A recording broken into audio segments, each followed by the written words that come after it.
Like to welcome everyone to our Joko Resistance Report. I am Brother Youssef, and I will be joined momentarily by my partner, Tasha Thomas.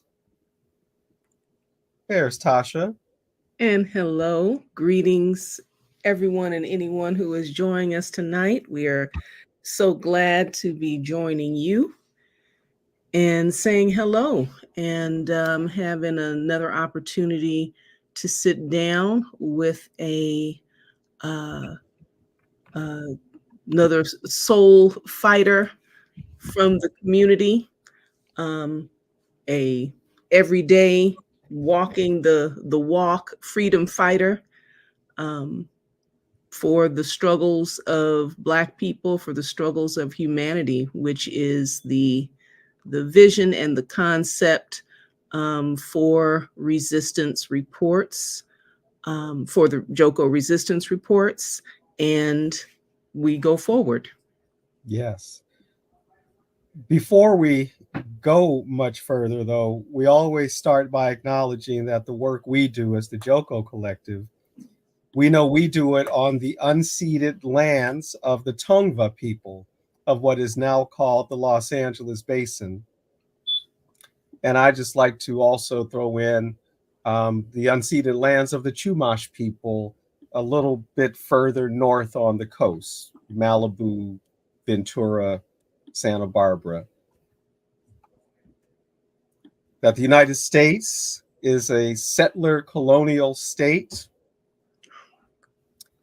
practiced in the displacement of people. So, with that, we will bring on our guest for tonight, Lisa Makemba Davis, coming to us from New Jersey. Uhuru, and thank you so very much. And as you all know or may not know, Uhuru means freedom. And I just want to say that I want to acknowledge the land that I happen to be on, the stolen land, and that's the Lenni Lenape people. And I'm sure there's even a vast history beyond that. But unfortunately, with so much being stolen and denied and robbed, I'm still in the process of learning myself. Mm-hmm. Right. Stole land and stole us. Yeah. We are Absolutely. here. Yeah. Yes. I'm sorry. You were about to say something, Tasha? Just that I have a bio for Lisa. Oh, yeah. Great. Lisa, I'd love to read, but I've just deleted and have to pull back up. So go ahead. Well, um, how about Lisa? Introduce yourself, I'm please. gonna have to remember what's in my bio.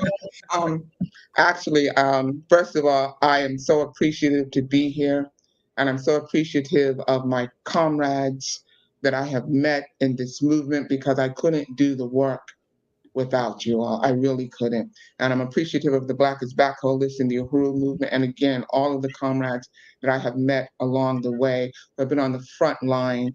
And I wanted to start with saying the Black liberation struggle is our social immune system, always Mm, has been. We cannot, I have to give credit to James Smalls for that. I wish that was my own quote, but I heard him say it, and it is our social immune system. It is the reason that we are here. It is the reason that we have been able to accomplish anything or advance anything in the way that we have in this country. So I have to say that.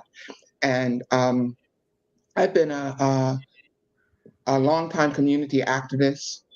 And the reason that I was brought into this activism life in the way that I am starts with a case of police brutality in New Jersey in the 1990s. And I saw from that case, which was so vicious, although they did not hit me, but they were brutal, over a train fare that I did not even owe, a Dollar mm, General train fare. We thought that that had all been basically settled with Rosa Parks and Claudette Colbert mm-hmm, and the people back in those days, but I could clearly see that it was not. And they were so brutal toward me. And with the way the police responded, with the way the attorney general's office responded, completely protecting them and making arguments such as that, even if what I said was true, that they were being rude and abusive. They are the state, and they Mhm. are immune from liability.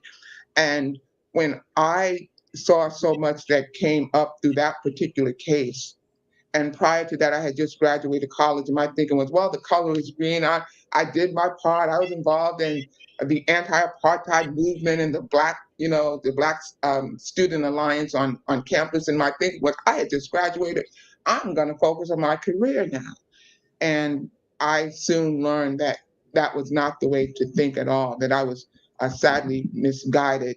And Mhm. that was such a vicious struggle, although it was a lesser case of abuse. But what was so disturbing about that was, I'm like, nip this behavior now. I was clearly able to prove through various admissions that they had made in court that I Mm. didn't do what they said I did.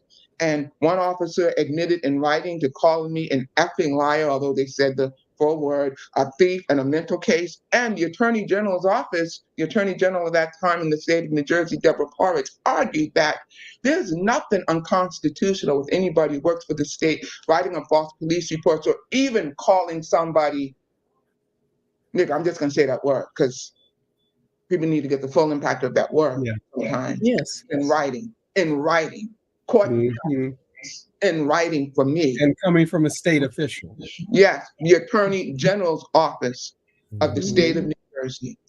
And of course, they had also lawyers defending the officers, and I was the things that they were presenting to defend the officers were horrible things, such as an officer thought that a beer bottle was a gun and blew somebody's brains out.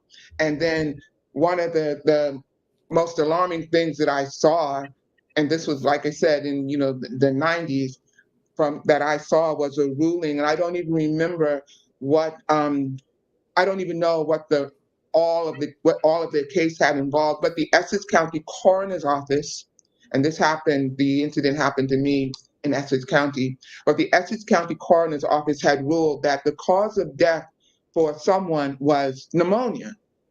And for whatever reason, the family members of the victim, they decided to have the body exhumed and to do an independent autopsy report. And come to find out, the cause of death was not pneumonia, as the Essex County Coroner's Office had ruled. The cause of death was 4 bullets to the head, or 4 bullets in some kind of way.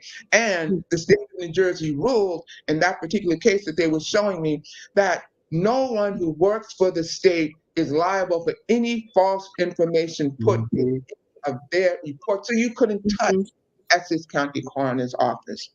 And when I Mhm. saw that, Mhm. I knew that Mm. I was like, oh no, this is frightening. And then at that time, New Jersey is the state that gave us the phrase racial profiling, because Yeah. at that Mm. time, all kinds of things began to erupt. And I remembered writing through the horrors that I had encountered through that case. I remembered writing a letter to one of the politicians at that time. I said, New Jersey is sitting on a time bomb. It's going to explode if you don't you got to do something about this.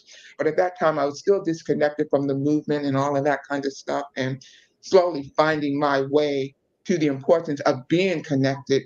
And sure enough, I don't know if you remember, this was again in the 90s, I think it was, or maybe around that time, late 90s, but 4 college kids were going to a basketball game, and they got shot by the state troopers in New Jersey. 4 of them got shot. And Mhm. basically, the fine that the state troopers got was like $280 fine or something like that. Mm. And then just more and more things began to erupt and to explode. And then Amadou Diallo happened. And I Right. was, this is this is even more serious than I thought. And then along the way, I was still encountering cases of police brutality. I was walking down the street Mhm. one time and wrongfully grabbed by the police. Mhm. I had a jacket on that said, "Let the music play gospel." And I was with another female at that time. She happened to have a nurse's uniform on. Now, I happen to be tall, but she's petite. And we're just downtown Newark shopping. And we get pulled over by the police because somebody walks by and said hello to me, and they claimed they were following him or whatever, but they grabbed us. And although we were cooperating, they just took us into the police station because they could, and then they talked about, well, we're going to let you go. And then lastly, 1997, I was hit by a minivan going to work, and hit by a minivan in New York City, right outside of the First World Trade Center. And it was a white guy who hit me, white officers who showed up on the scene. And the way that happened, they lied on their police report, and they said that they didn't record an accident as happening. They told me when they saw me talking to the guy who had hit me because he stopped his car, and they came up to me. They're like, "Oh, the ambulance is here. Why don't you get into the ambulance and get looked at? And we're going to get all the information. Don't worry about it." And I'm dazed and all that. I was just Mhm. in a minivan, but I did. I was very fortunate. Also, I could walk and could stand, so I was very glad about that. But I do get into the ambulance and get looked at, and while I'm being looked at, everybody takes off. The police take off. I didn't realize what that meant, but I remember the ambulance driver said, make sure you get the police report about this, because he goes, they took off. Like, he was a little surprised by that. So I do. I go to get the police report a couple of days later, and I saw that they did not record an accident as happening at all. They said that I was walking down the street, and that the reason they were called is because I happened to have just tripped on the sidewalk or something. They didn't record So an they accident. completely ignored the They driver. lied. Yes, they Right. completely lied. Wow. So I just saw that. I said, I have to be I have to be involved in the struggle. And I also learned that I had to become the kind of activist that I was looking for, because at that time Yeah. there was a big lag. It was like the the the the the struggle, at least in my neighborhood, or at least maybe because I wasn't that connected, seemed like it was dormant.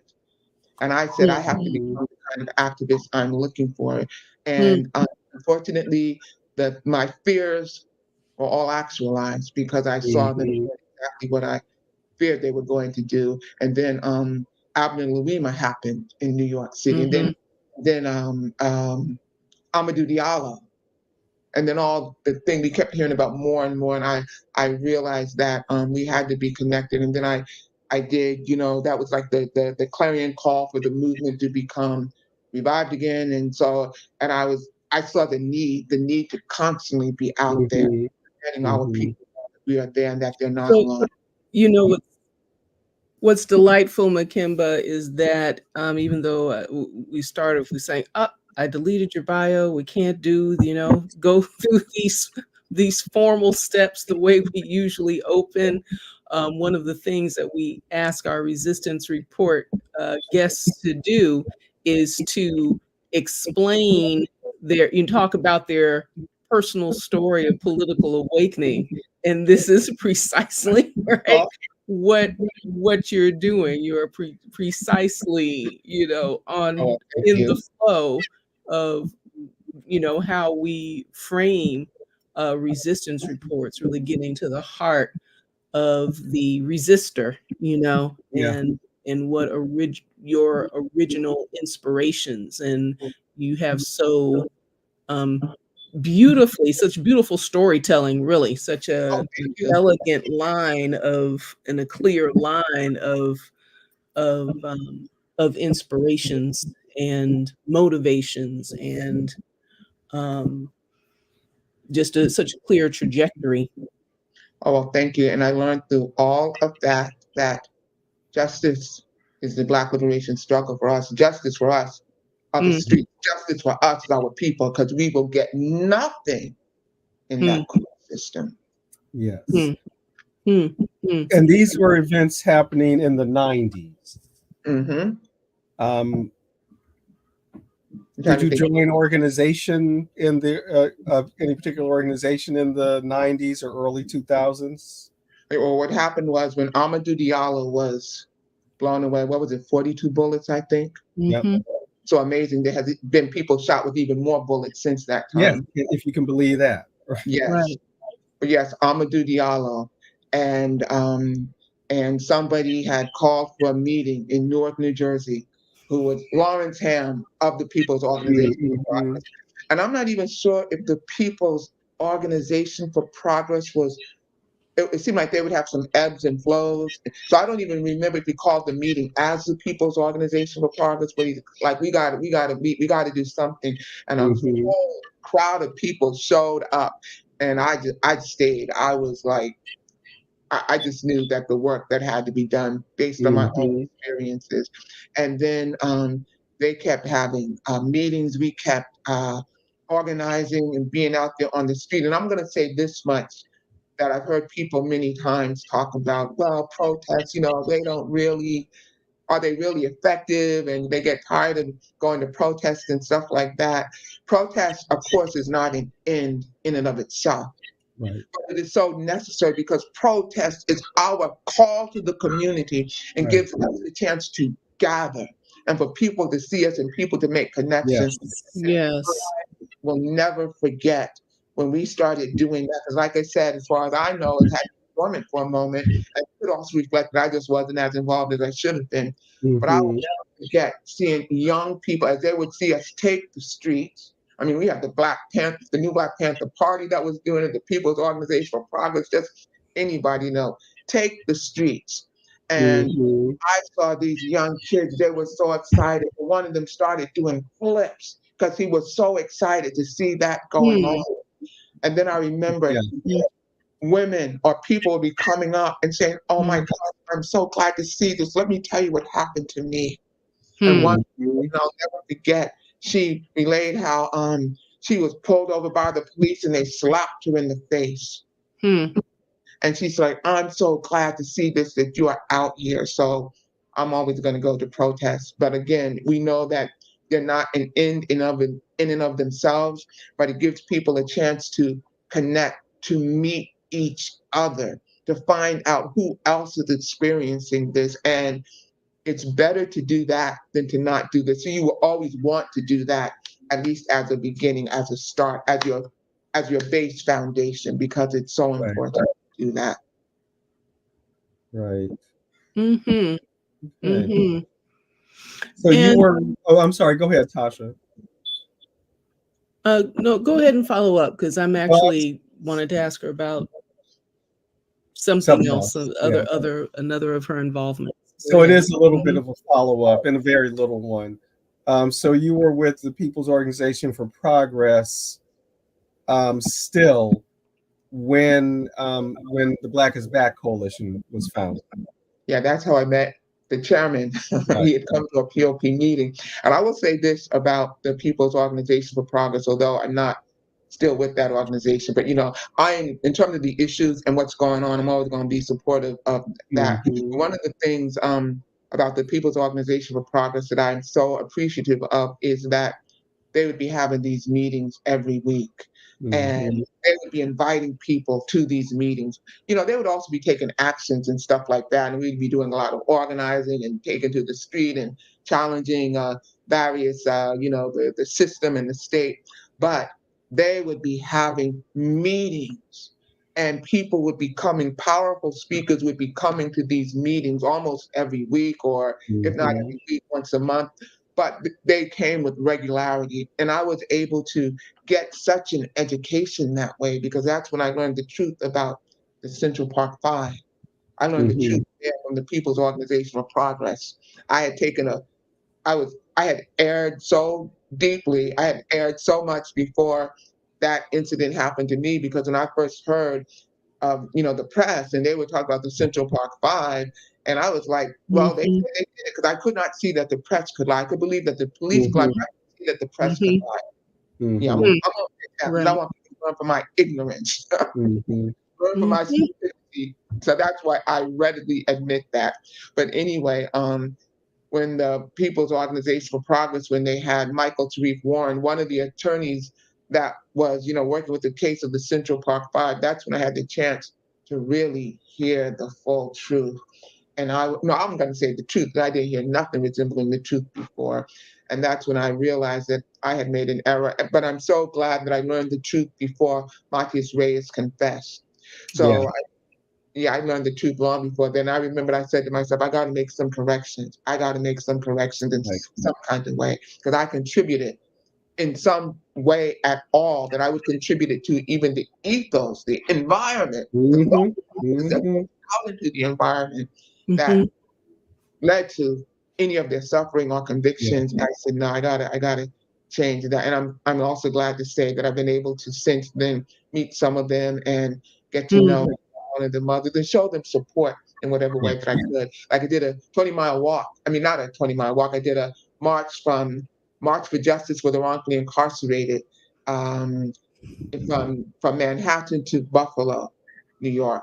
And that was like 20 miles a day, just about. I did as many days of that as I could. So I had the chance to do those kind of things. But it was at one of those meetings that Omali Yeshitela came to the meeting. And I was just so blown away by what he was saying. And this was before the Black is Back Mhm. was Mhm. established. And I'm sure, I know he had to say the word Uhuru quite a bit, but I didn't get that when he was saying it.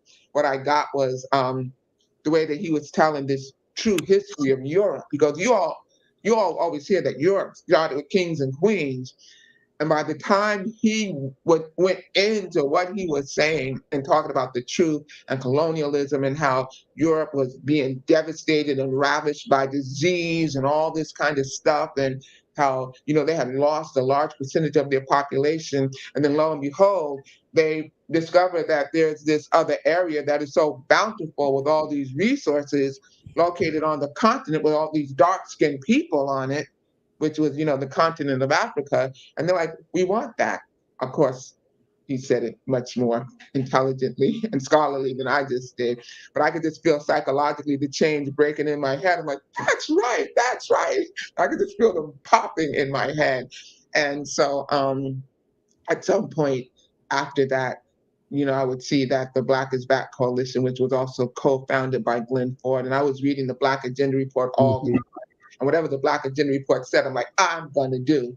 And so I saw that Glenn Ford had put an announcement in the Black Agenda Report to join the Black is Back Coalition. But I also wanted to say that a lot of the things that they were talking about, or that a lot of their belief systems, without me even realizing it, I was sort of there, because it was Mhm. the time that Barack Hussein Obama was running for the presidency. And I just remembered saying, because I listened to some of the things he was saying, I'm like, this guy is pro-war. He's not for reparations. This guy is not an ally. He is not a friend. And I was finding myself like one of the lone voices, saying that. So, and I was not connected with the Black is Back Coalition then yet. But when the Black is Back Coalition came into existence, because they had Mhm. first march on the White House against Barack Hussein Obama. I'm like, I'm going to that. Yes, I'm going. Mhm. So anyway, it was Hmm. a great fit for me. Yes. So in reading that same bio, when I was reading your bio system, Makemba, and the word grassroots, of course, in doing what we do and being where we are, we see the word all the time, but for whatever reason it rang bells. Grassroots, grassroots, grassroots. And in hearing you talk and tell the story of your personal journey and your personal development, and always everything about your energy, you know, uh, speaks to that term. You're the living image of that term. You're the fulfillment of that term. It's as if are were swept into um, movement and activism by what by your direct experience, by your direct observation of what was happening with the people, not through concepts and ideas. You know what I'm saying? You weren't necessarily politicized conceptually. That came after you had politicized yourself. You learned what you learned through community, through organizing, through showing up, through all of these ventures, and then begin to, just from what I'm hearing, right, begin to hear what you understood mirrored in concepts you're beginning to hear from, and when you're showing up to hear Chairman Omali Yeshitela, or hear some of these other folks being like, yeah, that's it, that's what I'm talking about, that's the that's the Oh, stuff right there, whatever you want to call it, and it's just kind of, it's so powerful. It's so um um you just feel like the power of the people, oh, Matimba. You feel like the power of the people, and it's a beautiful thing. It's well, a thank you. I'll beautiful just share thing. a brief story about that as well. It's interesting that you mentioned, the grassroots and all of that kind of stuff. Mhm. I remember, my father had asked me, and I love my father very much. He has since transitioned. He should not have put this to me in the way that he did, but he did what he did. And my father was, a diehard Democrat. When I first, registered to vote and everything, I was going to be a diehard Democrat too, because what else was there to be? And I remember my Mhm. father was running for the Democratic County Committee, and he needed somebody to run with him. And he said, "Lisa, you want to run with me?" And I was like, "Okay." And I said it with that much conviction because I could have cared less. Hmm. And so he wrote my name down and whatever. I never showed up for anything. I didn't know who was running. I never met the mayor. New Jersey had what was called the line voting then. So if you were on the line with the top of the ticket and the top of the ticket, Mhm. you're basically bound to get in. I did nothing. Mhm. I didn't show up for anything. I didn't know who was running. I didn't pass out anything. Hmm. And I won. But as a seat on the Democratic County Committee, and I remember when that happened, I'm like, how did that happen that I won? Right. And then for just a split second, I had a little pang of guilt, a little twinge of guilt. I'm like, well, maybe I should go out and maybe clean up a yard or something like that. I should maybe do something. And then I started. That's exactly what but I didn't clean up any. I said I didn't organize that, but I said I'm just going to start showing up. And that's what I did. And the Democratic Party, they just loved me. They were so welcoming and so warm. And I did meet very nice people, but at the same time, I was also about to go away to college, and I was going away to college in Texas. And while I was going to school in Texas, I remember seeing these people with this red, black, and green colors and everything. And for some reason, I was always fascinated by the Panthers because I liked their Mhm. parades. I was too young to get involved with them, and I thought Huey P. Newton was so cute, so I wanted to do a report. I mean, that was good enough for me. I liked Right. his jackets. I'm like, and he's so good looking, and that was good enough for me to like the Panthers. But I wanted to find out a little bit more about them. And so I remembered I read the book. I guess if there was any book that sort of helped to revolutionize me, it was Revolutionary Suicide, Huey P. Newton. That's Mhm. one of the first books I read. And I'm like, wow, they're not so bad. They were doing a lot of good things. And I also was trying to do a report also on the Klan because I just wanted to know how they operate, but I couldn't find any information on them. But anyway, Interesting. so yeah, I'm like, they don't have nothing on them. But anyway, but I did the report on the Panthers, and they had done a lot of great things. So in the meantime, also, so I'm meeting these people, this red, black, and green stuff, and it was just interesting to me the things they were saying. And then I was getting involved in like the Black Student Alliance and all of that. And I remember that just real quickly at this time, this was Austin, Texas. The Klan wanted to march through the black section of Austin, Texas. And Mhm. debating that should they march, should they not, and black people are saying, well, we can't be against them marching because we stood up for civil rights and everything. And I remember at that time, a professor took me to see Sweet Honey in the Rock, and Mhm. somebody asked her, I'll never forget, somebody asked them, they said, what do you think? Do you think that the Klan should be allowed to march through our neighborhoods? And I'll never forget her answer. She said, let me tell you something right now. I am not a politician, and I don't have to be fair. I don't want them in my neighborhood. Mhm. And that really resonated with me because I'm like, they're horrible. I don't want them in my neighborhood, period. So, but while all this was going on, I'm getting more connected with the organizers. The Nelson Mandela apartheid was really strong during that time. I'm getting more connected to the organizers, within the movement on campus and everything. While at the meantime, when I would go back home with the Democratic Party, I was like, they seemed so controlled. I would see that they would support one candidate one election, and then the next election they would just turn against them, and I couldn't see Mhm. why they were doing that. And it seemed like they would just do whatever they were told to do. And Hmm. and I remember thinking, this doesn't feel good to me at all. And at some point, the Democratic Party didn't even approach me about running again. Yes, Hilarious. They Okay. must have got wind. And all of a sudden you were no longer. right. Yeah. They, they were not tracking me down. Okay. Mhm. Poof. And I just knew then, I said, I like the grassroots because they can say what they want to say. They don't have to dress Mhm. up. They don't have to put Mhm. no Yes. flowers and sugar on it. So anyway, Yes, ma'am. Yes. Let me read a little something to you before we move on. And whereas she commends the Black liberation struggle for being on the forefront of fighting against the abuses of racist judicial and law enforcement policy, she is adamant that we must become equally as vocal about the devastating effects of structural racism in medicine. Mhm. Um, Tell us about your how do we fight against structural racism in medicine? What does that mean? What is your vision? well, I like to first of all remind us that the same system that gave us the system of policing gave us the system of medicine. The same system, and we have to.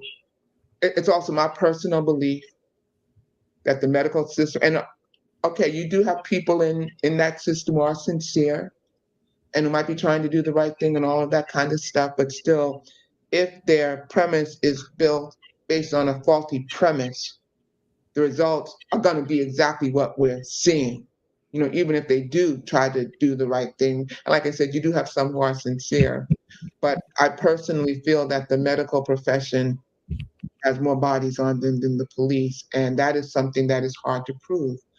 I look at things and I'm saying to myself, Black life just seems to be so fragile in the system. And I'm not going to get into all this long thing about the Jackson Five and all this, whom I happen to love, but with the death of Tito Jackson, and I did learn that he was able to. They did get him to the hospital, and his friends even were saying that they thought he was going to be all right, although it was very serious because they had to rush him to the hospital because he was having a heart attack. But they said, oh, they didn't see that he was going to die, and he had said, here's my insurance card and everything, and he doesn't make it out. And and I mean, I've been having this thought prior to that, and I don't want to see anybody die. Of course, I don't take any pleasure out of seeing that, whether somebody's black or white. But I do notice that when I look at these other entertainers, these white entertainers like Mick Jagger and Keith Richards and Ozzy Osbourne, and some of them have lived very hard lives, and yet they seem to have a better chance of surviving than our people. And I use the entertainment industry because it's just something that we all tend to know more. But if we look at like Teddy Pendergrass, um, needless to say, Michael Jackson, Prince. We look at Luther Vandross. So many Mhm. of the Temptations, so many of the original Temptations, many of them died. Like at least three of them died when they were in their 50s. Right. So that just has me thinking. And then, but also, what I do know about the medical system, first of all, there's so much racism automatically within that system. They always talk about when they refer to racism in terms of doctors, they talk about implicit racism. I'm like, implicit, my a bleep bleep. You know what you're feeling. You know how you see somebody when you see them. Hmm. You know, they have said that Black babies do better, newborns do better under Black doctors than under white ones.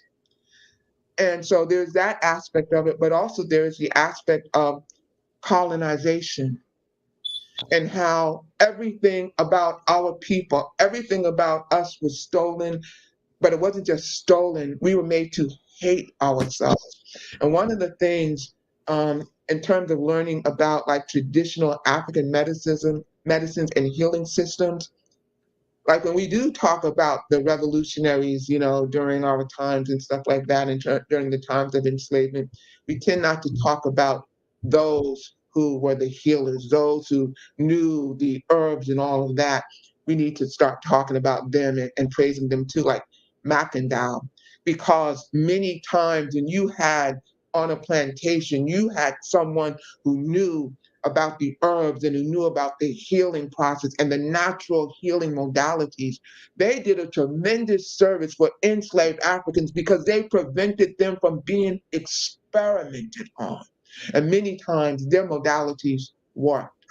But you take them away, then you have these doctors who are many of them own slaves as, or I should say, own or had captured Black people as well, Africans.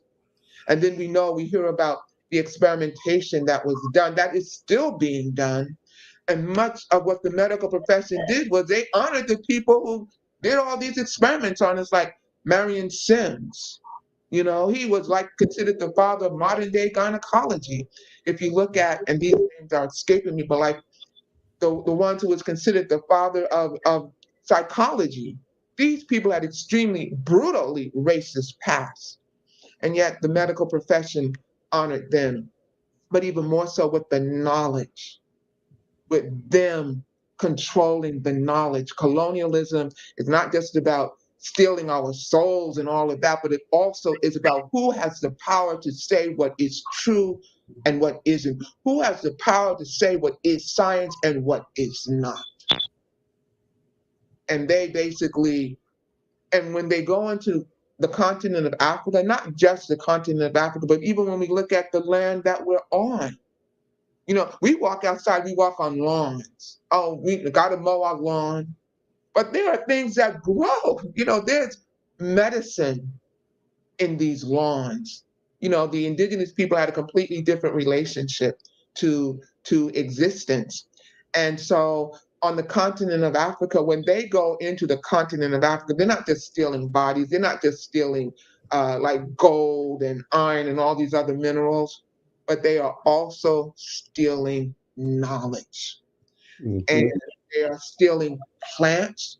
And they have learned that they used to think they could just go in there and just, you know, get the plants and dissect the plants and be able to figure out all the properties of these plants and the power of them. But they have found they can get nowhere near the bang for their buck if they don't talk to the villagers, if they don't talk to the people who they, you know, we've been trained, or this society has been trained to look upon them as being stupid or whatever. But if they don't talk to them, they're not going to get nowhere near the knowledge or the understanding of how these plants work as they can.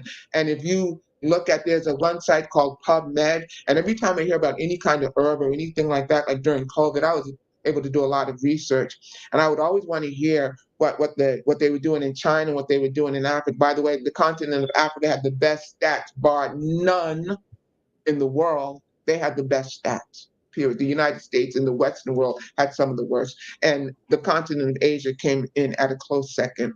But they will, you know, they will take our plants, they will take our knowledge. But if you go to PubMed, and what I used to do, I would hear about something like Artemisia or wormwood or whatever, and I would go to PubMed, which is their science-based, you know, information, and I would put in wormwood or Artemisia, and I would see that they would have the studies verifying about the efficacy of these plants because they need to know. They don't want us to know, but they need to know.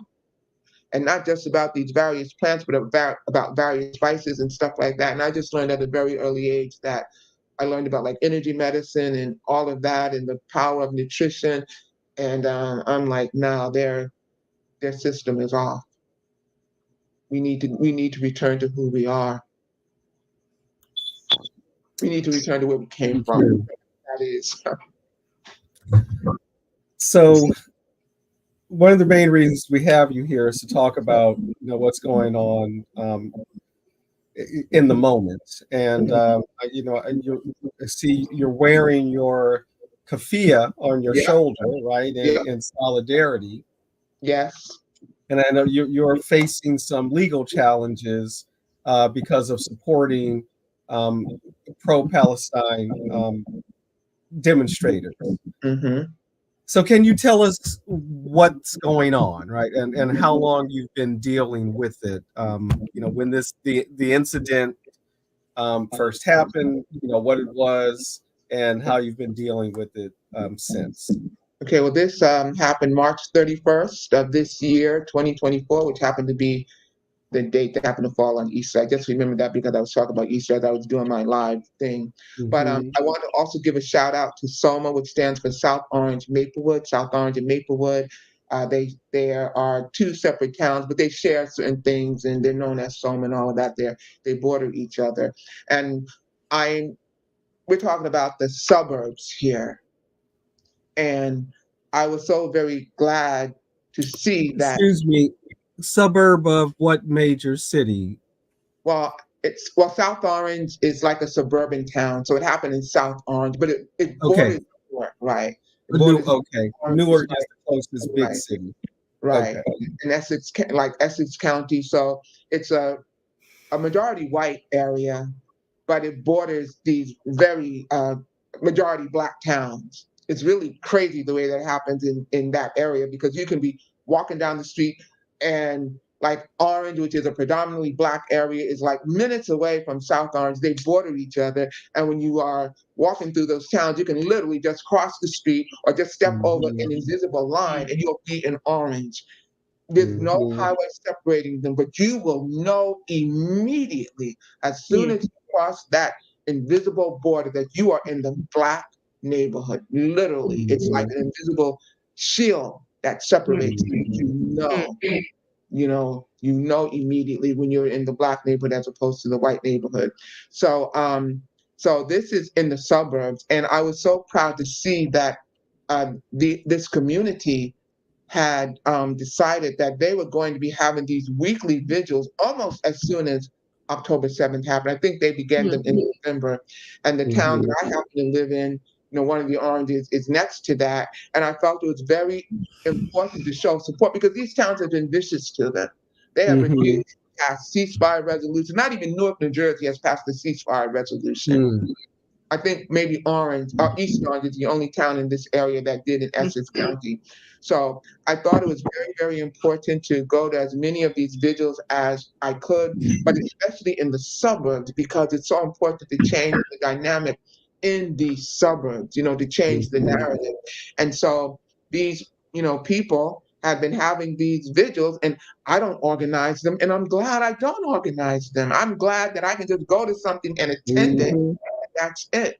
And so I wanted to always show them support, and they still have these vigils, weekly vigils they've been having. And so this was one day we're on South Orange Avenue in South Orange, New Jersey, a busy avenue in the center of South Orange, and this unhinged Zionist, and he truly was unhinged. I mean, he had some issues, but he stops his vehicle not even close to the curb in South Orange on South Orange Avenue, this major avenue, mm, and he gets out and he's just yelling and screaming. And so at that mm, particular time, the vigil was over, and sometimes at the end of the vigil, they would let us make announcements. And I, of course, was going to make announcements about what was going on with the Uhuru movement. And Right. so that's how I had this small plastic megaphone in my hand. It wasn't even mine because I was about to make an announcement. I don't even think I could have said something over that. I don't quite remember, but I do know as I had it in my hand, that's when I recognized that this unhinged Zionist had come up into our space. So there were about a good 20, 25 people there. I happened to be the only Black person there, or the only Black person who definitely came through the enslavement. There was another Hmm. woman who was East Indian. Her skin is about my complexion, but I'm mm, the what would be considered the quote unquote Black American there. Right. And um, so this unhinged Zionist starts yelling and screaming. And so I say, we don't have to engage him. I'm trying to diffuse the situation. And he's starting to get mm, close, up in my face. And I'm like, mm, back off. He's screaming. And I'm like, you better back off. And then at some point, the crowd intercedes and all of that, and they make him back off. And then somebody called the police. I didn't call the police because I'm Black. We know we don't call the police for the most part. Right. And usually it doesn't work out that well for us. But the police do come. And I had my phone and I'm mm, videoing everything. And I wanted to let mm, them know that I had a video recording of this. So, and I want to be very, very clear about saying this because, again, I want people to learn from my errors, learn from them. So I say to the police, I recording everything. So I have this, I have a video of this. And so one of the officers whose name escapes me, he's the one who wrote up this vicious report on me and lied completely. But he says to me, and he's acting all nice, he says to me, could you share that video? Could you see that video? And I said, okay. And I gave him the link to the video because I'm thinking, well, this is, public Facebook page and all of that. So I gave him that. And in the meantime, they called the ambulance because this guy is acting unhinged and screaming and yelling and all of this stuff. And they're trying to get him into the ambulance. And I go home. But I remember thinking as I'm looking at them, how this guy who was white, how he was acting. And I'm saying to myself, I remember thinking if he was black, they'd probably be beating the hell out of him. I remember that thought just came to my mind. And then I go home, and 2 days later, I get something from South Orange, Maplewood, and it's complaints against me, talking about that I organized an event. I organized a special event without a permit, and I had a court date, and also that I was the one making loud, continuous, and abusive noises with the megaphone. I don't think that they said anything like that about him in any of their reports. And I also want to just say this about the person, because he is not the one who made the complaint against me. If I had suspected that he was the one who made the complaint, I would certainly reveal his face, because when I put it out there, I blocked his face because he's literally not the one who made the complaint against me. And it was the police officer that did that. And he is the one who said, yeah, if you could send me the link. And he's acting all concerned. Right. And so, I will say this much, that the people in South Orange, in Maplewood, in that area, the ones who have been having those vigils, they have been very supportive of me. They have helped to raise funds and all of that. But it says the state of New Jersey, is the one that this says coming after me. And this is such a bogus case. So when people ask me to talk about it, it is so bogus. Like basically what I just said to you is it. And it is so ridiculous and so outrageous, but very, very typical, in that area. When I reference many of the other things that had happened to me previously, it's all in that area in Essex County. And I feel that they got a 3 for with me. They got a 3-for-1. I was a package deal for them because first of all, I'm black. So they were gonna do that anyway because I'm black. I've never seen it not turn out in a positive way. Police have ever been called on something, not that I look for it, but sometimes you're in a situation and the police are called. And it never turned out the way that it should turn out, in an honest way. So I knew I'm black, so that's typical for them to do that. But then it was also Palestine. And those have been vicious. One of the towns, another town where I went to a city council meeting, this was West Orange, which bordered South Orange and Maplewood and all of that. They refused. I'm at that city council meeting, and this was, I think, maybe in November. And, we have our keffiyehs on, and we want to speak because the mayor of West Orange immediately came out and, against Palestine and made a strong pro-Israel statement. So we wanted to speak. And this council is being led by a black city council president at the time, Tammy Williams, and I think the majority of the people on the city council were black at that time. But West Orange is a town, majority white town as well, but black city council people. And we sat in that city council meeting, 5 hours waiting to speak because normally they open up and they let the public speak. They deliberately put us off. And here I am, this black person in that town, and I'm looking at black city council people refusing to let us speak. And what they did was they made us wait for 5 hours. They refused to, when we were saying, wait a minute, you could stop the meeting and allow us to speak, because they took some public comment. They would not, they're like, no, we'll put you at the end of the agenda. The first time they'd ever done that. And I'm looking at this, and at some point I just walked out. I'm like, this is what it's come to? And this is, by the way, a Democratic town. I bring this. I'm sure those were mostly Democrats on that city council. I'm sure all of them. just about. South Mm-hmm. Orange is a Democratic town. Mm-hmm. It is a Mm-hmm. municipal prosecutor who's bringing this case against me, who should have the ability to say this is a bogus BS case. I'm not doing anything with this. He happens to be black. His name is my oh my gosh, Garcia Robert Montelis. And I'm saying to myself, well, what was somebody please explain to me the purpose of us even wanting to have elected officials, and especially that's just a microcosm of what's going on, because we can look at the broader picture and see what's happening. But I'm like, you can't look at this case and see that it is so bogus and to say you're not going to bring it. The officer, the beast officer, and I'm being polite here. I won't call them pigs because I think pigs are nice animals. That's me personally. And pigs don't kill people. Pigs don't do. Right, Right. exactly. I impugn the pig. You're going to eat me. Yeah. I'd hope my meat would be poisoned to you too. But they don't attack us. But anyway, he could easily look at this case and say, I'm not going to bring this case. This is ridiculous. But I really feel that this is more about harassment more than anything. The Mm-hmm. court date, the trial is November 15th, but I think it's harassment because, first of all, I am black. That would have happened anyway. But it's Palestine, but also the Uhuru movement. Everybody knows Mm-hmm. they're very much involved with the Black is Back Coalition. Chairman Omali Yeshitela is the chair of that coalition. Um, and he's also the founder of the Uhuru movement, and the government came after him hard. Now, as we Mm-hmm. know, that they just had a trial. They had a tremendous victory on the one end, in which they were able to prove that they were not working for the Russians and that the government is lying, which they are.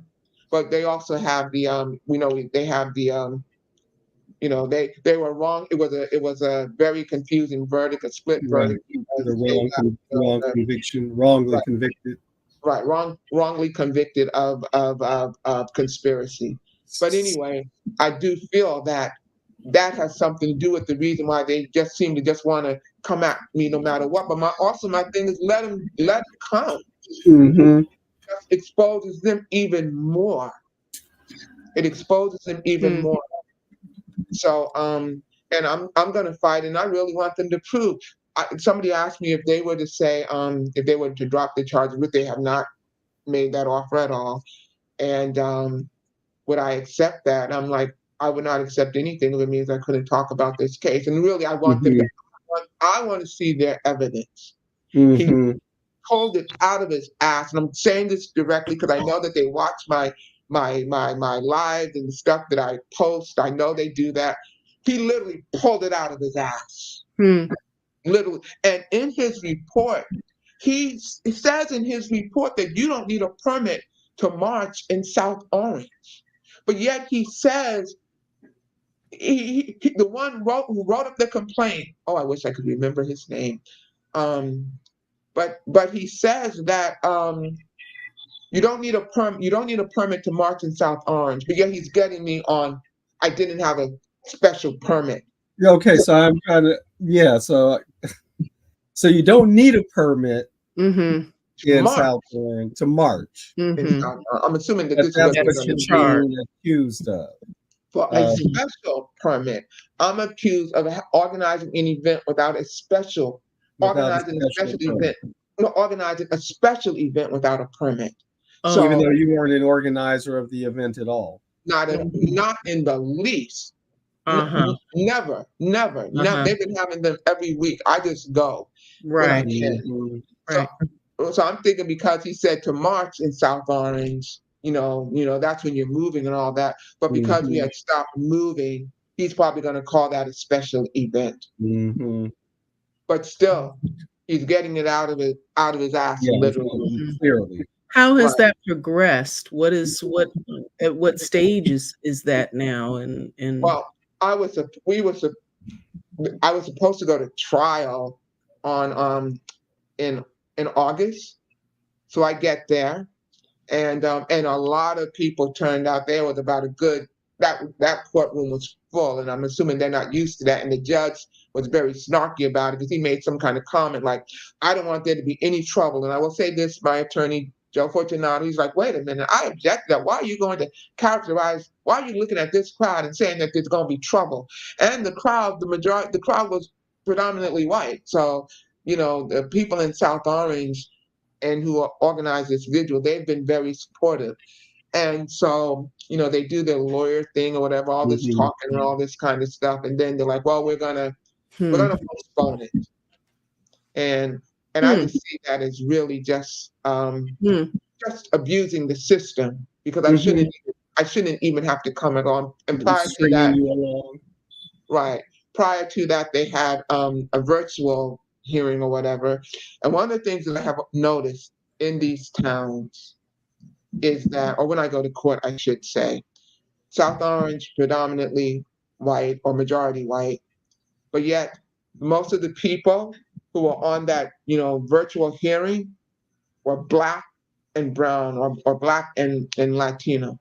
The Hmm. overwhelming majority of them were black. Hmm. Yet, Interesting. when I went to when we had the in-person court appearance, still, because there were other people that come in before then. Most of them were black, and I'm like, but South Orange is not black. Well, Mm-hmm. this don't represent the makeup of South Orange.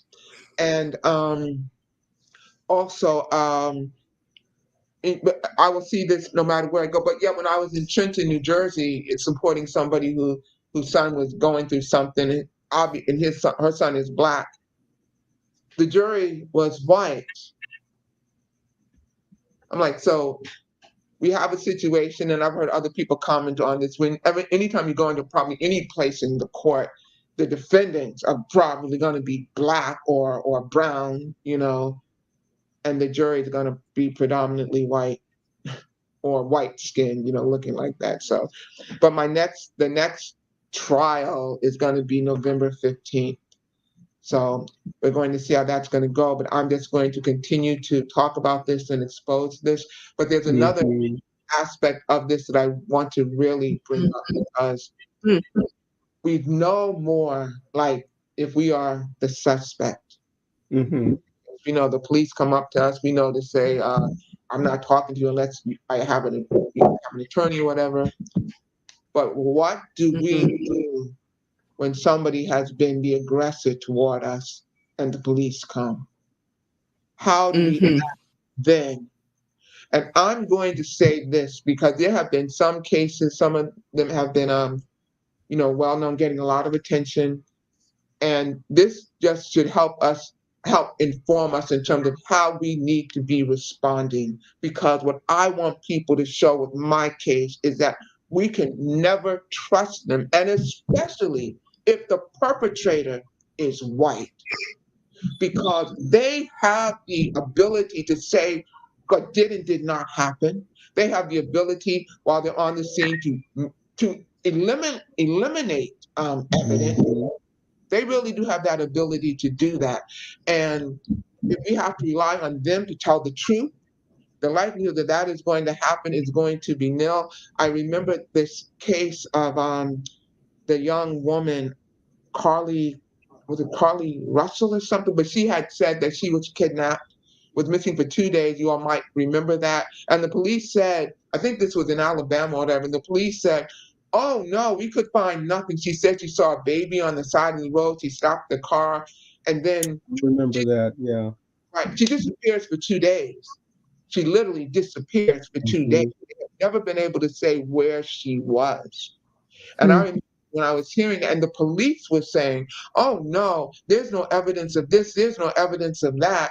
And I just remembered from my own case when I was hit by a minivan, and the Hmm. police said that that the van did not hit me, that the police did not record it as an accident. So basically, they aided the white guy and let him get away with hitting him because they saw him, they talked to him, and they lied on their police report, and they basically said no accident happened. And I was walking down the street and I tripped. They have that kind of power to do that. So we have to have another way of dealing with this, and especially when we hear about some of these cases where we are the ones who have been victimized by something, and especially when the perpetrator is white. But there's also so many studies showing that when Black women report, Mhm. and even if the perpetrator is a Black man, like if they report being sexually assaulted or something like that, and many times they are the ones that the police end up going after. Right. They'll Mhm. say lied in the report and all of this kind of stuff, which of course Mhm. we know this brutal system in terms of how Black women are treated, but also with Black men. So we know we have a lot of work to do, but this is the one thing I really want to get out. We can relying on the police is never what we should do. We have to have a way of verifying things for ourselves. When we hear about these cases, I'm going to bring up another case. It's going to be very controversial, but the truth is the truth. The case of Jussie Smollett and the Black Agenda Report did a very good report about that, because at some point I remembered I began to say, but wait a minute, he's probably not lying about everything. You're saying that you saw nobody on the street? There's always somebody somewhere. And I don't care the biggest snowstorms on earth, there's usually going to be somebody else somewhere. But anyway, the Black Agenda Report did an excellent article about that. And come to find out, there are police reports that show that there were other people out there at the time that Jussie Smollett said it. And there were other people who also said they saw somebody too that fit the description of who Jussie Smollett said that he saw. So Yes. I'm But just he ended up doing time, didn't he?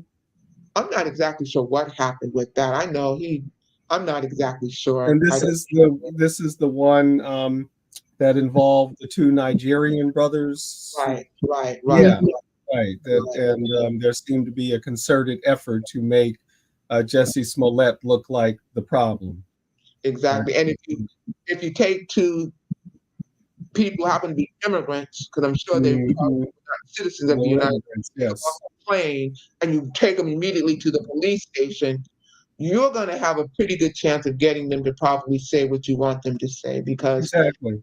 I would imagine that that's one of the things that people who, quote unquote, are not citizens of the United States, that they can hang over their head all the time, that they can. And they do. That is a common And practice they by do. authorities. Absolutely. Absolutely. Maybe now is Well, a good yes, time to share that video. I think now is a good time to share that video. Let me go Yeah, I want ahead everybody to see this. and see if I can, I'm trying to click. Oh, here we go. Maybe we can do it here.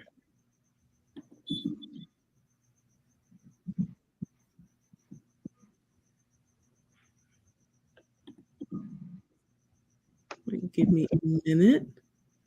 Okay. And I While will, you're bringing it up, I just wanted to confirm the demonstrators at the demonstration in question. They were community members, oh yes, people in the not. community. I was under the impression, but I may have misunderstood that it was primarily like students at the protest, but it was actually members of the community. I would say a mixture of people, because sometimes students go there, but these are people for the most part who, from what I can ascertain, got involved because they were just horrified to see what was going on in Mhm, Palestine. So, Okay. and they mhm, were probably just, people, and wanting to show support, wanting to let the hmm Palestinian community know they had hmm support and that people were against what was going on. Yeah. mhm, And mhm, they did not have to feel that they were going to be targeted or that they were alone. Yeah. mhm. Which is a lot to say. Um, Yusuf, I think you can access it now. It is Okay. showing that Let's it's see. Um, on the deck. yes. You can, So I have to put it on stage. Okay. yeah. I will put it on stage, and I think um, we'll just be good to go. Oh yes. like I said, I tried to block out most people there, but certainly the one, Okay. he's not the one who brought the charges against me. He has nothing to do. Mhm. And do I need to press play somewhere, or you can do that, Tasha? Why don't you? No, I can't. I don't see where I can. I'm looking for that.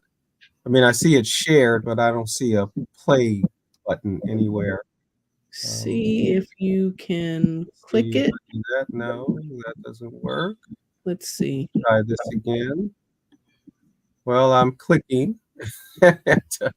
Oh, It's frozen or something. I'm not. Yeah, I don't see the controls anywhere okay. to be able to share it. That's really No. interesting. I don't know. I do not know the mysteries of this. I do not know the Okay. mysteries of this. On the I'm gonna slide, try to add it to the a stage regular again. insert. I'm sorry. Well, I added it to the stage again. And yeah, there's just I don't see a play button for me. Um, full screen. So I don't know. Well, we tried. I just if because I don't have any control. I was able to put it on the screen, but I have no controls for play or stop or anything like that for the video. Yeah, I Not see there's no arrow, and I don't know why that is. Maybe okay. maybe this could be, what is it, post edited or something, um edited afterwards, and you could just do the Yeah. name and put that in there. Or maybe we could just share it, Yeah, somehow it's like 1 minute long or something and like that. upload it to share. Yeah. 'Cause yeah, for whatever reason, it's only sharing as an image and not a But video. you can see right there that little red thing in my hand. Uh-huh. That's the So megaphone. that's you right there. Yeah, that's that little red thing in my hand. That's Okay. the amplification device they said I was using. Uh-huh. And is this like a blow up? So Mm-mm, that's yeah, like the what's on my left looks like a blow up of the image on the right. or what it would be, but you could just sort of see the It proportion of is. it. So even if you look at it on the left, if you can see that somewhat, you can see that this is Hmm. not, but it's a plastic thing and it's Yeah. not some great big amplification device. No, it's just a Exactly. small little bullhorn and Exactly. a small bullhorn If you at want to that. even Right. call it that, 'cause it's not like you get all the sound from it, but that's Hmm. what they're saying is the amplification device. And this might be a little bit more of an accurate depiction in terms of the scale of it. It's not. I'm holding it with one hand. And it's Hmm. not mine. I mean, I have a megaphone, at Hmm. home, but that's what you can see. That's basically what it is. Okay. Well, let me ask this. I'm going to go ahead and remove it since we can't watch the video. What can folks do to support you in this case? Well, they can sign the petition if they go to tinyurl.com/BIB, which stands for Black is Back, but BIB Lisa Davis. Okay, one more time. tinyurl.com/BIB Lisa Davis. BIB Lisa Davis, one word after the slash. Yes. All right. BIB can be all caps and then Lisa Davis, but I don't think it makes a big difference Uh-huh. whether they're in caps or not in that particular site. And they can sign the petition. So that's where the petition is. Yeah, Okay, that's great. go to that and sign the petition.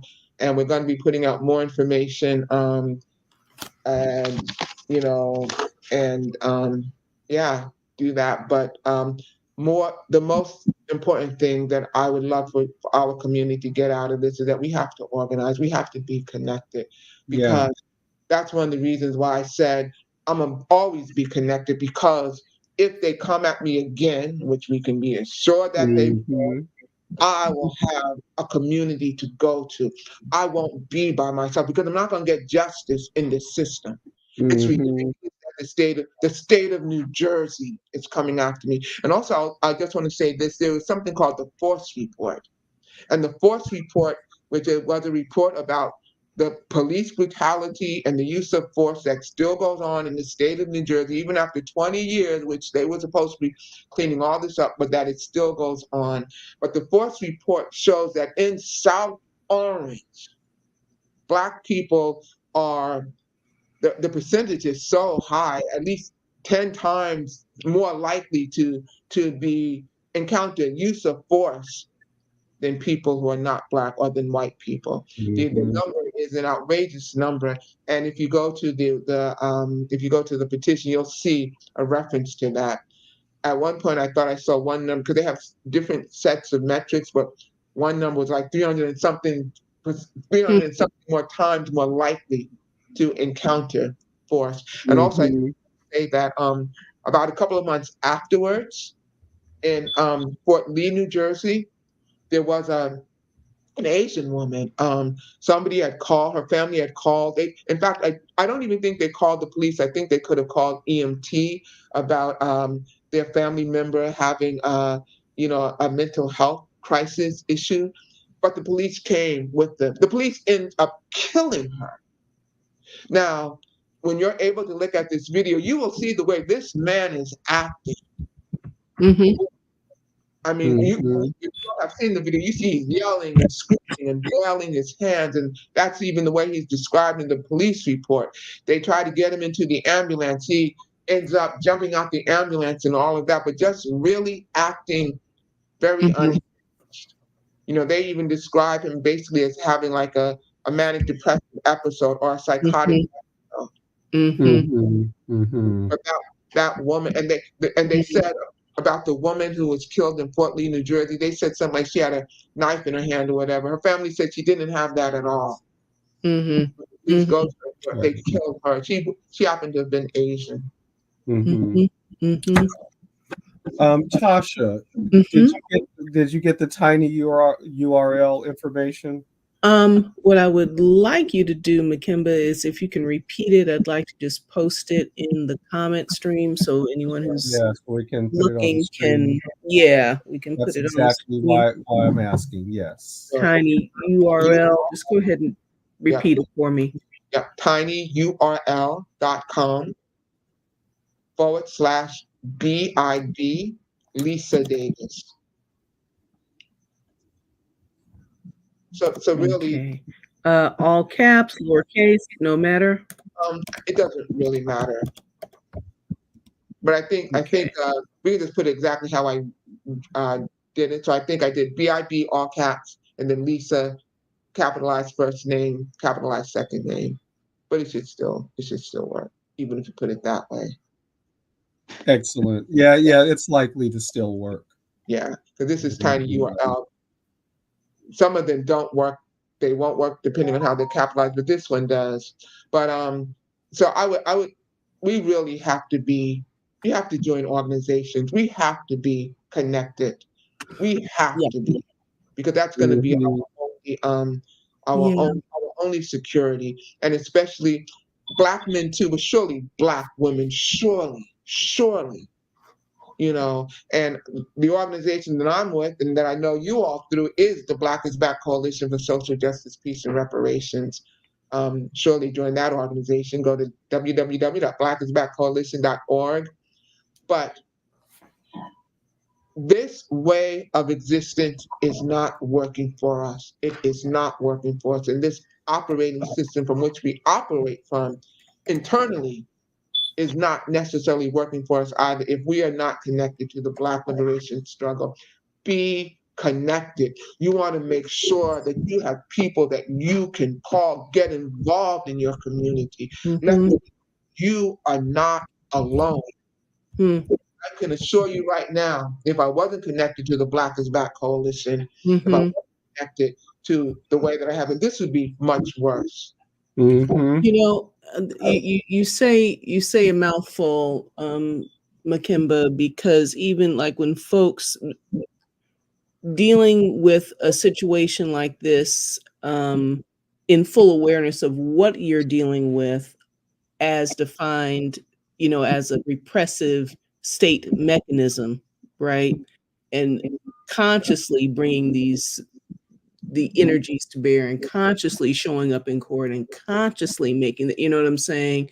Though someone who has friends and family and even a member of a church organization might make a similar show,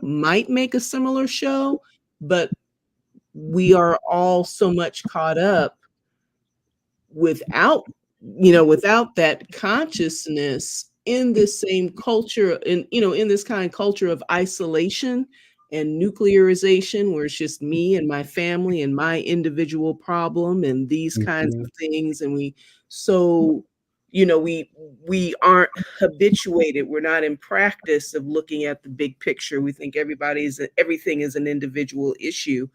And so much of, as you were talking, as you were, talking about your own evolution and talking about these situations. And one of the things that you talked about was um, just the whole piece of remembering.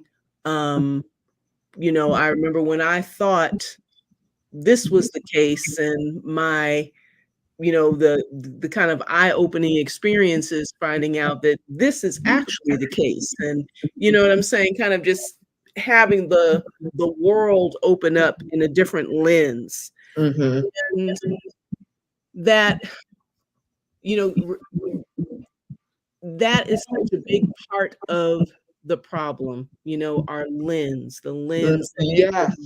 people are viewing, even despite our day-to-day experiences, despite our lived experiences, are still viewing our relationships, Black community relationships with the police, and our relationships with the police and the state through the lens of television shows, television Mm-hmm. programs that tell us how to understand police and understand their motives and understand and, not see them, as anything other than a collection of, just an organized collection of people with, varied motives, who have licenses to oppress, restrain, kill, do, all of these kinds of things as the um, clearly, potentially dangerous, right?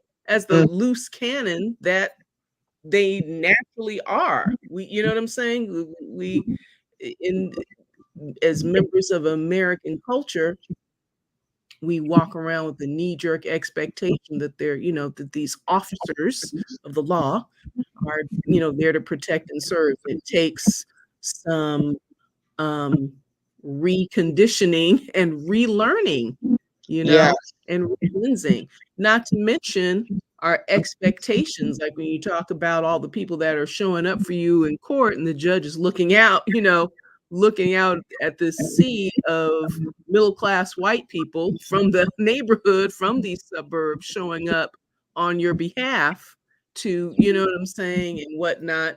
That's also another kind of um demonstration and lesson and awakening and story, real story of on the ground political organizing and what it looks like, what the communities look like, and what they can look like, and what, a conscious fight for justice, for humanity looks like, beyond all kinds of stereotypes. So just Oh this yeah. whole business of to link the need to organize and to link with each other, and to also be vocal and tell stories and remain in communication with our friends and family who have Yes. not taken those steps. Yes. And also, because this country, this whole system, the Western world, is like toxic individualism because everybody sees himself as an individual, and we tend to move like that. We gotta see it through a different lens, and a completely different lens. And I also wanted to say that because the most of the people were white, but there was also a lot of like Black people too, people are wearing some of their organizational shirts.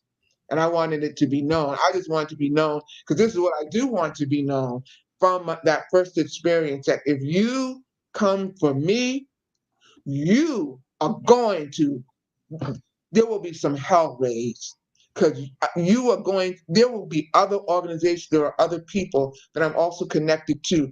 There will be some hell to be raised some kind of way, regardless of what, some kind of way. So, but that is also just so important for our sense of well-being, our conditioning, our mental health, and it's just a better way to see the world. This system, this operation, this this trying to think the word. I'm just so exhausted right now. Like I said, I haven't had sleep in 5 years. At least 5 years. Right, But right. this the Mm, system that we operate from, like we have our computers that have their system that they operate from, like whether it's Windows or Mac or whatever. And if your operating system is a Mac operating system, you try to use it on a Windows, it's not going to work right. Our operating system, that internal dynamic that we have, that most of us have, and even myself, I'm still learning things, you know, is not working for us. It's not working for us. And it's not designed to work for us as Black people, but it damn sure as hell is not working for us. We have always been our own liberators, and we have to really be strong in the collective we. And again, I just want to say, to young people, to any people coming up after me, if there's one word of advice I could give to them, is to always be connected. When I first graduated from college, I was, what the hell was I thinking? Because I was in this white community by myself for the most part. When they came after me, when the police came after me and did what they did, but I was thinking, I graduated, the color is green, I'm just gonna focus on my career. Oh, I learned big time, hmm, big time. Mhm. That does not work for us. And again, that's when I also saw so many other things, I said, I'm going to be connected, Mhm. connected to the Black liberation struggle, because that is where justice is for us. And it's just a much better way to, it's a much better way to, it's, it's, it's really the only way for us to thrive. And let me just say this, as we're talking about, the importance of community and all of that, during the trial of the Uhuru Three, um, the government, they had like about 29 or 39 agents working on the quote unquote so-called fabricated BS crock of a case that they claimed to have, which they didn't even really have a case against them at all. They had no case. But they had about 39 agents, you know, for at least 2 years, trying to dig up this and dig up that. They offered $10 million reward for anybody who had any kind of knowledge about this. Now, our community is very vulnerable, and the community of St. Pete, at least the community that I saw, it's very, very, very poor community. hmm, Wherever we are, our community is so poor, so vulnerable. And I have seen those cases, the time that I don't go into court that often to watch cases, but the time that I have been, I have seen them get people to lie, to say whatever they want them to say, because they either bribe them or they intimidate them. Mhm. They come after them with all this stuff. They say, if you don't do this, we're gonna do this to you. They could get no one, hmm, no one, hmm, no one to say anything against the Uhuru movement. And this is not because, you know, um, they had anything to say against them, because they don't. The government did not have any kind of case at all. But again, many times the confidential informants and all that they use, they will lie. They are known to lie, and that's what Mhm. the government does. The government gets them to lie. The government. I've seen this. I've seen this happen. I really have. I've sat in those courtrooms and I've seen it happen. And they'll get anybody to say anything, which is why They brought, in fact, I was reading someplace they pay confidential informants they spend millions of dollars on confidential informants. Mhm. In other words, they pay them to say what they want them to say. But they could not do that. And to me, that is not so much, not just a testament in terms of who the Uhurus we are and the chairman Omali Yeshitela, but I think it's a stronger testament to the political ideology that people operate from within the Uhuru movement. Even people who were former members of the Uhuru movement, they could get to say nothing. And in fact, there were people, I know of at least two people that they literally came after that they had. One is currently incarcerated, I believe. Another one I know that they did something, locked them up at least 2 weeks or whatever like that. They could not get them to say anything. And again, I think that's people operating from a different lens, Mhm. Mm-hmm. Yeah. Collectivity. Mm-hmm. And when we Let me ask you about your case. Sure. If you were to be found guilty, what consequences would you be facing? I think it's a $2,000 fine, but that's a good question because I need to ask if this. I mean, it is the United States. I don't, justice is like, oh yeah, right. But if it were to go negative or go against me, what would be my next, what would I do? Because I'm gonna appeal. I'll appeal something. You can best believe that. I ain't going down like that. Right. Oh, heck to the no.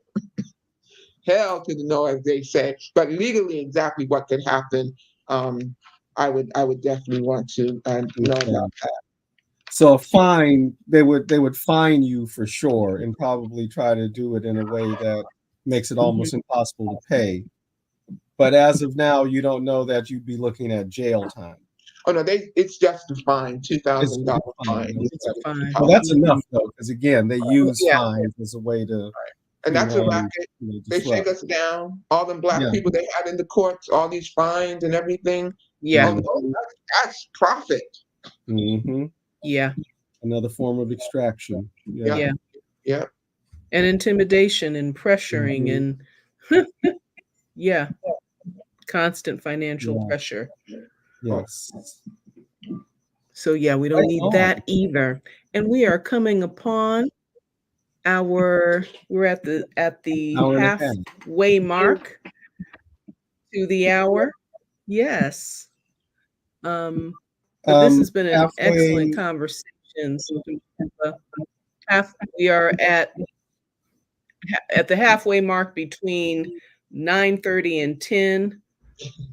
We've been at it for an hour and a half. I'm sorry, 10:30 and 11 ET, yes, and 7:30 and 8 PT. We've been at it for an hour and a half. Yes.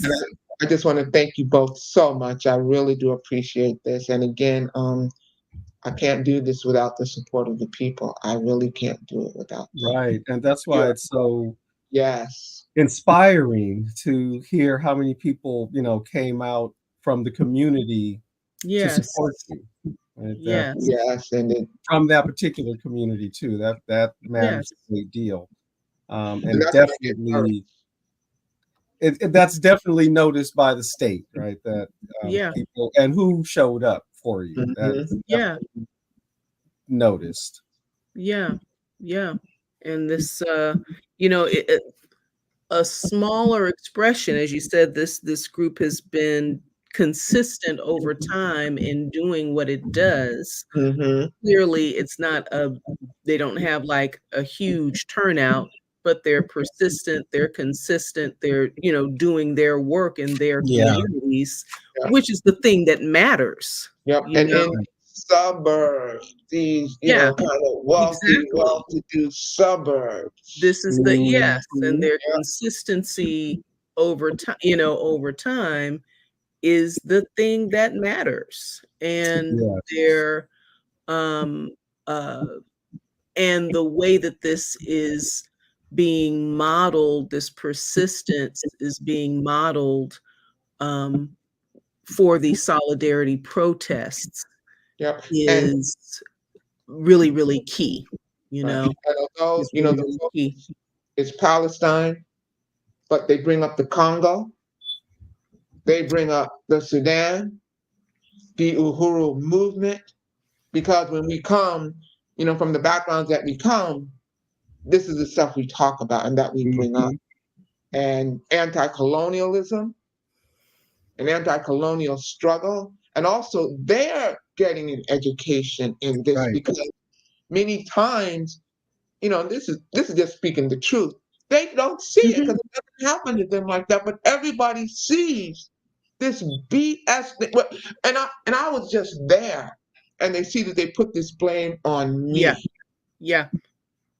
As if to prove a point, case in point, Over something so case in ridiculous, point. something so Mhm. ridiculous. Where I was Case Yes. in point. standing them, basically, I was just there, so they see that too for themselves. Yep. Mhm. So salutations to the power. Yeah. Salutations, to your resistance, Sister Makemba, and the resistance of the persistence, was it East Orange community in New Jersey. And Soma. all, It's so confusing. I'm Actually, sorry, no, you said East Orange, but actually South Orange. It's South South South. Orange. Orange. I'm Yeah. sorry, South Orange You got all these community. oranges going on up in here, so it's so confusing. Mhm. Okay. Um, and yeah, um, absolutely. Salutations to. Exactly. And also, I know you all. You're on the West Coast. I'm on the East Coast. So this just goes to show again, Yeah. getting involved in solidarity and that network and being together like that. Mm-hmm. Yes. So I got Yes. backing on the West Coast. Yes, you do. Yes, you do. Absolutely. And points in between. Yes. Absolutely. So So, let's encourage anybody viewing this live and anybody who's going to see it in replay. The tiny URL is right there on the screen, right? So you can go there and sign the petition, and that's one way you can support Comrade Lisa in this struggle. And then again, you can make your way maybe to the Black is Back Coalition, or some of the other related resistance forces. Yes, and the Joko Collective, definitely. And the Black is Black Coalition, we are a coalition of organizations all throughout the country, the Joko Collective being one of them. So yeah, Mhm. we got to be there for each other. That's We have. right. That is right. So I guess we will wrap it up, and let me take the moment to say, if you are watching on YouTube or when you watch this on YouTube, do us a favor: subscribe, like, And and share. share. Right? Subscribe, like, and share. It's almost kind of like boycott, divest, sanction. Right? Yes. BDS. But in this case, subscribe, right? Like, and share. Yes. And if you're on Facebook, do whatever's equivalent, right? Yes. Share this, get the word out, let folks know. It may be unpopular with power, but the revolution's coming whether they like it or not, and really worldwide, right? The empire of Yes. the West is crumbling. What Tasha, you and I have talked about often, how dangerous is the empire going to be on its way down? So can we be prepared for that? But it's going down nonetheless. Exactly. And can I make one Their quick own machinations, right? They're going down. Yeah, go can I ahead. make one more quick announcement because they're having a letter writer campaign for the Yeah. Uhuru 3 this Saturday. This Saturday is going to be Yeah, October thank 5th. you. Right, 12 o'clock p.m. Eastern Standard Time. And you could go to handsoffuhuru.org. If you can see this, this is how you spell it. Handsoffuhuru.org. Handsoffuhuru.org for more information. And again, I just want to say I'm so appreciative to be here. And thank you so much. And I can't do anything without my people. For reals. Let's get that on the Exactly. screen. Handsofffuhuru.org. Yes. Yes, go Yes. there. Um, those letters the letters of character, right, for the Yes, Uhuru 3 need yes, to be mailed by October 15th, I think, yes. They is the needed to have deadline. received them by the 15th, Need right? to have received them by the 15th. Okay, so And on Saturday at 12, they're going to go over all of that. If you go to okay, the great. website, they got the letters. They will tell you exactly what you need to do. Exactly. And it's so that's the Uhuru 3, and one would need to write 3 individual letters Yes, of yes, reference, yes, right? Not yes. one. Yeah. Right, Okay, excellent. right. Yeah, that's right. Thank you for sharing that. Right, we Oh, did no want to problem. Thank make that you. type of announcement. And Tasha, you have any closing comments? I have no closing comments. I've given my closing comments. So just again, my thanks, Sister Makemba, and we'll look forward to having you back. Yes. This has been a wonderful, warm and inspiring conversation. Getting Thank your you. profile in Mm, resistance, Oh, collecting thank your you so profile in much. resistance has been a pleasure. yes. And we look forward. Power to the people. Power to Period. the people. Yes. Power to the All people, power to the people. period. Yes. Yes. Yes. Yes. Well, I echo that, right? Just really appreciate you being here, sharing your story, getting the word out, remembering to make the announcement about the Uhuru 3 because I did forget about it. So thank you for that. And yeah, so I'm gonna take y'all off stage, and then I'll join you in a moment. Yes. Salutations. Yes. Power to the people. So there we go, folks. Our comrade Lisa Makemba Davis and my partner in Joko, Tasha. It has been our honor to be with you again. Get involved, folks. Do what you can do what you got to do. And do take the time, right? tinyurl.com/BIB Lisa Davis. Sign the petition. Let's get this case thrown out. It's another one of these frivolous cases. And handsoffuhuru.org to find out more about the letter writing campaign. And with that, I'm going to get out of here. Also, we will be back with some kind of conversation next Thursday. See you then.